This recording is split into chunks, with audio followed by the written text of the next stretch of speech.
We need to be nimble, we need to be flexible, we need to be adaptable. Be like the raccoon that eats everything, anything and everything it finds, as opposed to the stupid panda that eats one dumb thing. In an ever-changing world that continues to be what I would say on the decline, I don't anticipate it getting better before it gets potentially worse. Hello friends, welcome back. I am Jason and I've got a project going on right here. Here's a whole bunch of roofing metal right there that came off of a friend's house. And they got a new roof and they didn't really have a need for all this old metal with holes in it and whatnot. And I said, yep, I'll take that. I never turn down materials like this because the cost of this kind of stuff is super expensive to buy new. And if you can repurpose things for, to build a structure like a pole barn or to build a woodshed or whatever, this stuff is amazing for that. If it leaks a little bit, who really cares, to be honest with you, for projects like that? So, and if you put the new screws into those same existing holes, it's not going to leak. So that's probably what I'll be doing for this project that I've got going on across the creek.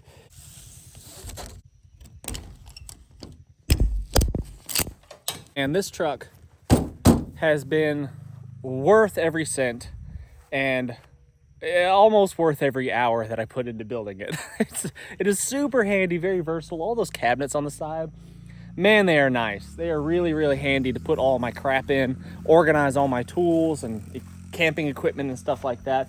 And this truck bed and this tailgate here that we made, this very custom tailgate here, and all the tie down strapping points and stuff like that, and has just been really, really super handy. And it's been a very versatile tool, and that's exactly what I wanted. I wanted to be able to use this for anything and everything from family adventures, which it's seen its fair share of that already, to my daily driver, grocery getter, to my work truck. Look at her go, zipping. That little girl loves to ride. Of all my kids, she is the one that's the most independent, outgoing, adventurous one. She'll probably be my adventure buddy in the future. Well, she is now, but when she gets older, she might be my go-to adventure buddy because she just seems to enjoy it the most. All my kids. I love to adventure with all my kids, but she's the one that seems like she enjoys it the most.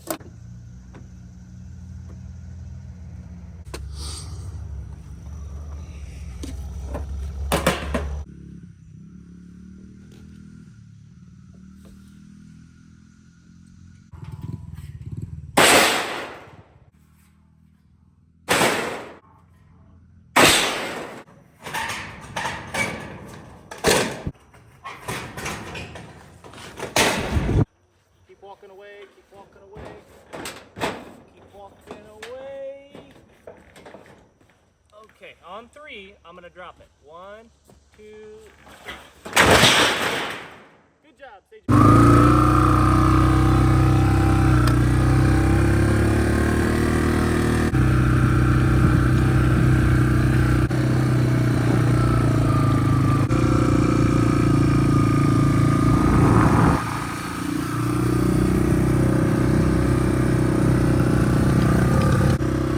Trying to diversify a little bit, expand my portfolio, if you will.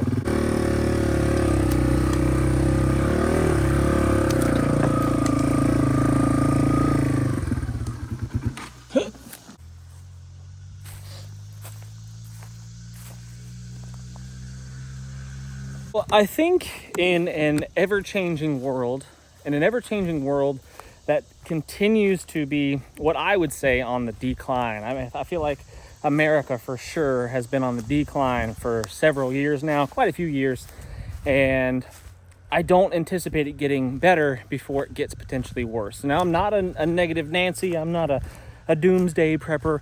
I am an optimist. Things will get better, but I foresee there being some troubled times, some more difficult times. The good times are not going to continue to roll as they have been. So we're going to have to be more creative. We're going to have to be more self-reliant. We're going to have to be more versatile so we can continue to provide for our families when those difficult times come. And one of the things that I have done in order to ensure that my family continues to eat, well, obviously we've done our preparations. We have food stockpiled. We've got, alternative forms of energy. We've got ways to get water to our house. We've taken care of the basics, what I would consider the preparedness basics. Now beyond that, during the Great Depression, work was hard. It was hard to find work.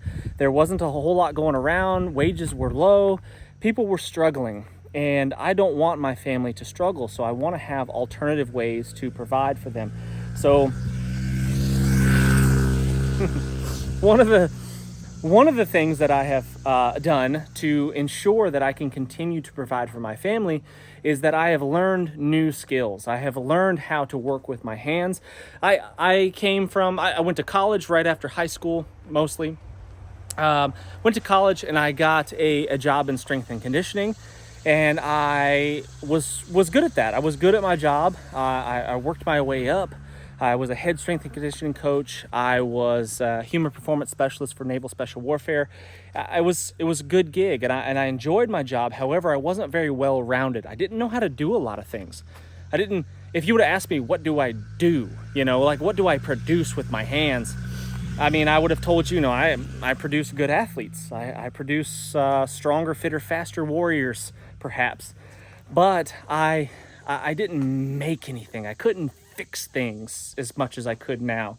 So when I moved back to the East Coast from California, I started my own business. I started a handyman, small home repairs kind of business. Did I know what I was doing when I first started? No, absolutely not. I had been taught how to use basic tools and saws and things like that, and I could spin a wrench, but I wasn't really gifted in those areas because I just hadn't done it professionally. I hadn't invested a lot of time into it. So when I moved back, I started a small home repair handyman type business, and I just started taking jobs. And whether I knew how to do it or not, I figured it out. And my rate that I charged reflected that in the early years of me doing that. I didn't charge very much, but as I got better, I got more proficient, I got more efficient. My rate that I charged for work increased and it increased and increased because my time became more valuable. My work became more valuable. So now I know how to do a lot of things. I know how to build structures like this simple pole barn right here, right? I'm pretty good at building stuff like this. I could build a home now. If my house was to burn down, I'm confident, because of the experiences that I have forced myself into, that I could rebuild and I could build myself a new home. Would it be easy? Absolutely not. Is there some things that I would need help with? Yeah, probably, for sure. Is there some stuff that I might have to outsource? Yeah, it'd just be easier. Is there some stuff that I would have to figure out and learn along the way? Yes, definitely. But I'm confident that I could do it if I had to. And the confidence only comes with experience. It only comes with doing. You don't get confidence by reading a book. You don't get confidence by watching a YouTube video. You get confidence by doing and becoming more experienced. That's it. More experienced. So what I'm attempting to do here is have yet another alternative way to produce income for my family. So I built this pole barn structure right here, which I can do basics. This is my gym, pretty much. You can see my rings hanging there. And if you watched any of my workout videos, my shorts, that I make on my workouts, this is where I typically work out with my kettlebells and stuff. But I can do other things with this little pavilion right here, with this property that we have purchased over here on this side. We could host events. I could teach classes over here, which I have done.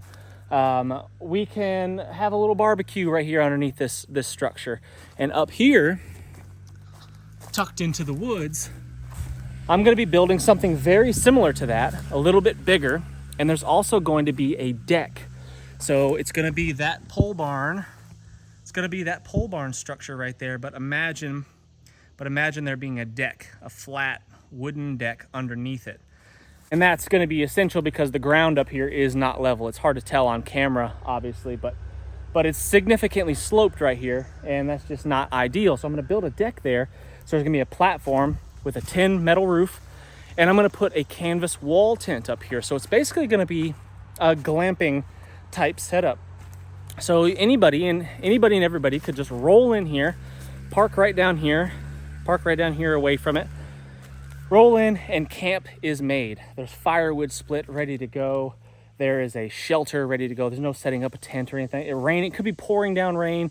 You don't have to worry about setting anything up, and you can just roll in there and camp is made, and you can just make yourselves at home, and it'll be cozy. There'll be cots or some sort of mattress of some sort and bedding and all that kind of stuff. So it's going to be a really nice camp setup that hopefully I can charge some money to do. Now, let's say hard times come upon us and people are without places to live, right? Where I live, there's really no shortage of places to live, to be honest. I mean, there's most of the houses that are on the street that I live on are rental properties, and they're fairly empty a lot of the time. So there's really no shortage of housing. It's just available housing. There's not a lot of rental properties as far as long-term rentals. And maybe, if hard times come, all that people could afford is perhaps a simple shelter like this for themselves or their families. And, maybe I could provide that. I could provide an affordable place for someone to be sheltered from the elements. I don't know, but it's an option that I'll have that otherwise I wouldn't if I didn't build something like this. So it's going to be very minimal, not a whole lot, no frills. I might have some solar lights, that kind of stuff. I might have, a barbecue sitting on the deck, charcoal kind of barbecue, or maybe propane tanks, but I like charcoal. But yeah, this is it. It's going to be a very simple structure. And now we just poured these concrete pads right there. So there's going to be, the post is going to sit right here in the middle of this concrete pad, and that keeps the wood out of the ground. I like to build, so I'll show you down here. When I don't like to put wood in the ground or even touching the ground if I don't have to, because even ground contact rated pressure treated lumber has a tendency to rot eventually if it's in the ground and exposed to moisture and bugs and all that stuff. So if you can keep it off the ground, this is my way of doing it. I just make these concrete footers here, these pads. It's 2 60-pound bags of concrete under each one of these posts. And it's got rebar reinforced in there. And there's no way, aside from like a monsoon tsunami coming in here and washing all the earth out from under it, there's no way that's going to go anywhere. And it makes a very sturdy, long-lasting structure right there. And that's the way I like to do it. So anyway, I'm going to be building basically that up here and potentially rent it out in the near future. Yes, there's some upfront investment of cash money to buy some lumber and stuff like that. But I'm also trying to source and reuse and recycle old materials like that tin. And plus it just gives it that cool, that nice patina that broke in. It's not a new shiny structure. It's been here a while. That's kind of the look that I want to have going on here, like a rustic kind of canvas wall tent campground sort of deal.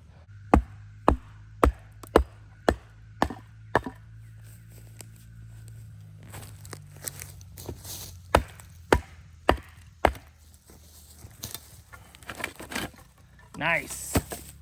Good. Solid. I threw some pebbles on top of the wet concrete. Thought it gave it a nice look.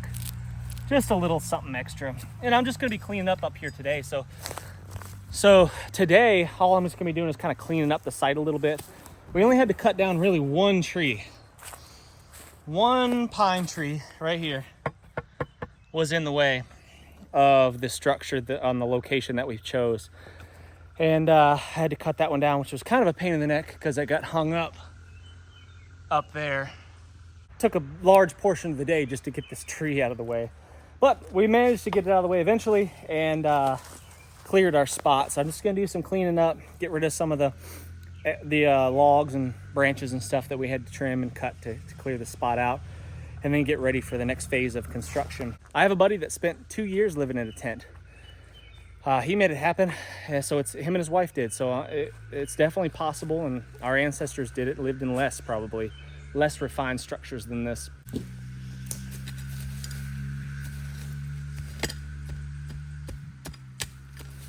Now, I don't know what's going to happen to me financially in the future. I don't know what's going to happen to really anybody in the future. We can look at the past and we can make assumptions. We can make some educated guesses on what's going to happen by looking at what's happened historically. But none of us really know. So I just want to be as prepared as possible, and I want to be as well-rounded as possible. I believe in being a jack of all trades, being an expert of nothing, but mediocre at a lot of stuff. And that's kind of my philosophy on life, just in general, when it comes to fitness and skills and just everything. I want to be decent at a lot of things and not amazing at really anything, because if you are an expert at something, that means you've probably neglected some other things in your life that you could have improved upon. Now, you can disagree if you like with that. You know, there's some arguments to be said that the expert, the professional whatever, that's really the best at one thing, that's better than everybody else at that one thing. There's something to be said that's pretty valuable about that. I feel more confident just in life because I am well-rounded. I can work on some machines. I can fix a motorcycle if it breaks down to some degree. I'm not a great mechanic, but I know the basics. And then there's a ton of things that I'm not good at. I mean, there's a ton of things out there that I have zero skill in, like technology. Goodness gracious, I am not a tech whiz. Mathematics is not my thing. Technology is not my thing. I can do the basics, but that's about it. I'm pretty dumb when it comes to electronics and stuff like that, electrical systems and whatnot. But I'm getting better. You know, I work on little things here and there, and I improve upon those skills as I go. A little whack-o-matic.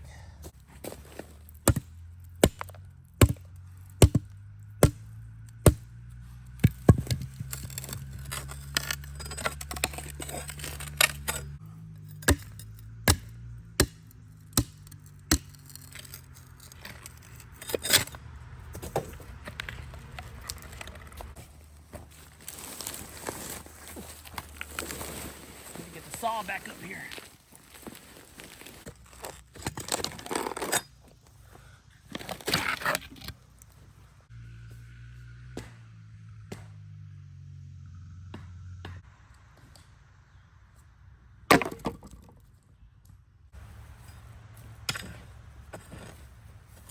One day in the near future, this whole YouTube thing could just not be a thing anymore, and a large portion of my family's income could just go away. You know, you just never know. There's no guarantee. There's no guarantee, especially when you're relying on other people. Because people, like we've discussed before, are our source of our biggest problems and the source of all of our solutions. So it's kind of a catch-22 there. But so one day, you know, my situation could change drastically. And I think that's why we need to be nimble. We need to be flexible. We need to be adaptable. You know, be like the raccoon that eats everything, anything and everything it finds, as opposed to the stupid panda that eats one dumb thing. If something should happen to the bamboo forest, the pandas are finished.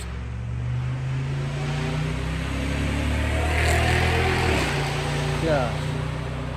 That is an obnoxious car. Gosh. You know what? The side note here. I have no problems with performance improving exhaust. If the exhaust's purpose is to improve the performance of the vehicle, whatever it may be, a motorcycle or car or truck or whatever, I'm okay with it being a little bit loud. Now, if the entire intended purpose is just to make it louder and obnoxious, that's irritating to me. I don't know. Call me crazy. Anyway, what was I talking about? Oh, being well-rounded, being versatile, being nimble, being the omnivore of the forest as opposed to the strict vegetarian that eats one plant. That's what I think we should be like. That's what we should be more like. That's what we should aspire to be as preparedness-minded individuals. At least that's my opinion. So now I do know that even during the Great Depression, there's some things that still continued to produce income for people. Entertainment in various forms, various forms of entertainment were always producing income for people. So that's everything from the legal ways all the way to the very, very illegal ways. People were making money in forms of entertainment. So perhaps, this YouTube thing here, or this video type content that I produce, which is, for entertainment. I mean, a lot of you are hopefully tuning in to learn something, and hopefully I'm doing a good job of teaching some things along the way, or at least inspiring you to get out and to do. But for the most part, a lot of people, including you guys watching right now, are watching purely for the entertainment factor. And that's okay. There's nothing wrong with that. So, one could say that I'm in the entertainment business, and that entertainment will always be a form of income. People will always want to be entertained regardless of how terrible the world is getting. I'm not saying I'm going to become a bootlegger or anything like that. Although, for medicinal purposes only, of course, I might consider it.